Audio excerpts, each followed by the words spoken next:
Marami malaki na isa na mga asak ko eh. Nakasot yung mga noon na nabalik ulit. Ang mabuti. Alam nila, walang wala. Kung may wala kami, ano na ito.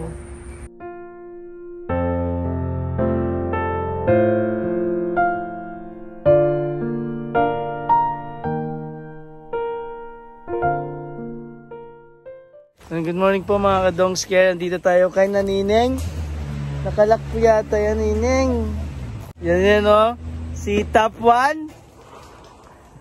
Meron na pala itong gate maglalakad po kami ni Nineng ngayon. Dito kami kina Ate Girlie. Dinalaw po namin sila.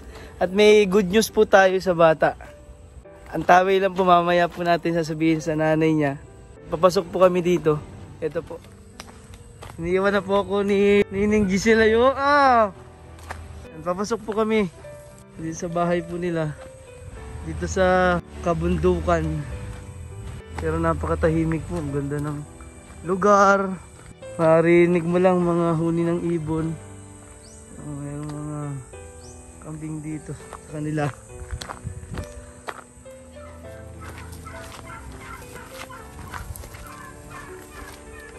Tao po! Ayan siya. Ay, naku. Ano po, kumusta? Hindi kunin ka na sa Paris, France. Oo. Doon ka na daw mag-aaral. Payag ka? Lagot. Kunin ka na. Giselle. Ikaw daw ay top 1. Makakapan na Oo, 95. Naku, lalo kung nakunin na, doon ka na daw.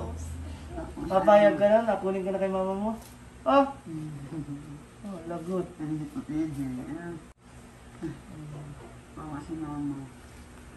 Ay, kumusta kayo dito, ate? Ito, masaya inasan. Yung check-up niyo, nagpunta ba kayo nung 14? Ano sabi nung... Ay, sabi ng doktor sa amin, ay pala yung lalaki na kanya may usap tayong na may mga ugat na... mga ugat-ugat. Yung kanya, nababa yung kanya. Barado. Yung kanya, malaki kanya isa, nababa yung mga asak ko eh. Nakasot yung mga noon na, nabalik ulit. Kaya si ko sabi ng doktor, kung mas may nasa ko, may mamalas, o kumakaayasa, yun yun, sa kanya. Dahil dun sa... Tapos sa doktor, kaya pati yung mga niya, kakalinisan. Tapos yung mga sila, asta. Kasi umatano na sa kanya puso yung mga sila. Baka may makain na mga bakterya. Kasi yung isa, inabungot namin. Sabi ng doktor, kami nakukuha ng bakterya na pumasok. Yung mga yun. Kaya ang kalinisan. Kaya pala dapat pinalinisan ni kalinisan daw. Kaya sa amin. Sabi ng doktor sa amin, kaya kung may makita sa mata, sa nyo, sa kanila. Ano daw, nangyari, kung may niya, dahil lang sa kanya, kasi daw, mayroon daw kaya kami, kasi ang mga sa kanya yung puso niya. Kailan ang pasok ni Top 1 Giselle? Kailan? Wala pa sinasabi sa mga. Pero dabi grade 1 na siya? Tapos grade 2 ang pasok? Hindi, grade 3 na. Grade 3 pagpasok.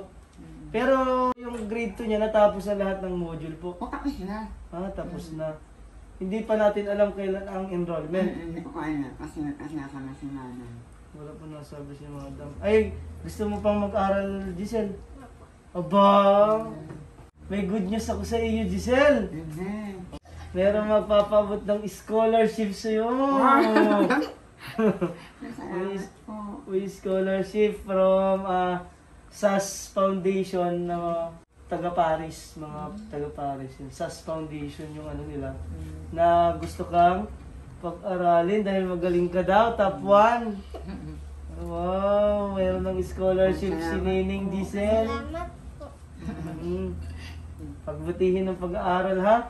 At para makatulong kina mama at papa.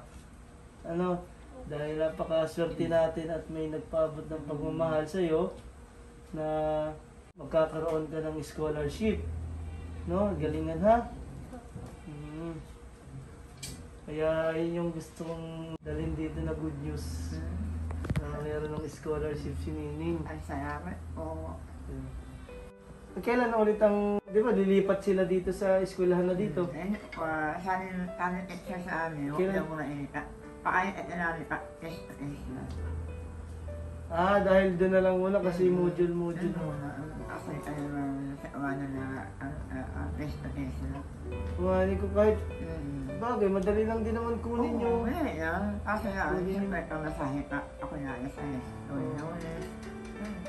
Bali, hindi muna sila ililipat kasi hindi pa naman face to face.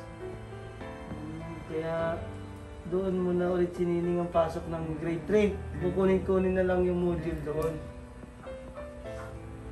And maraming salamat po sa SAS Foundation from Paris, France na inabutan po ng pagmamahal si top 1 namin, si Nining Giselle.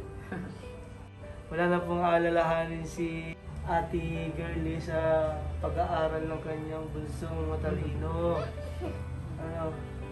Salamat po sa foundation at binigyan po ako ng scholarship. Wow, ang galing ni Nining. At kami masayang-masaya dahil meron ka ng scholarship. Ayan, yung mga dala kami ulit dyan ha. Meron pa ba kayong mga cupcake, Nining? Wala na, mga pangkain yung umagahan. May sesto. Sesto tayo, Nining. Dali, isa. Kung may sesto, itikman natin. Yan o, yan. Kawawa yung isa, wala siya sesto. Kasi, kawawa po si Sir Christian at siya may hawak ng camera. Sarap. I know, may ano doon Nining. Oh, ang dami yan. May cupcake, may cheesecake. May bisco. Ay, pagbutiin Nining ha sa pag-aaral. At ikaw ngayon ay scholar na. No? Thank you po.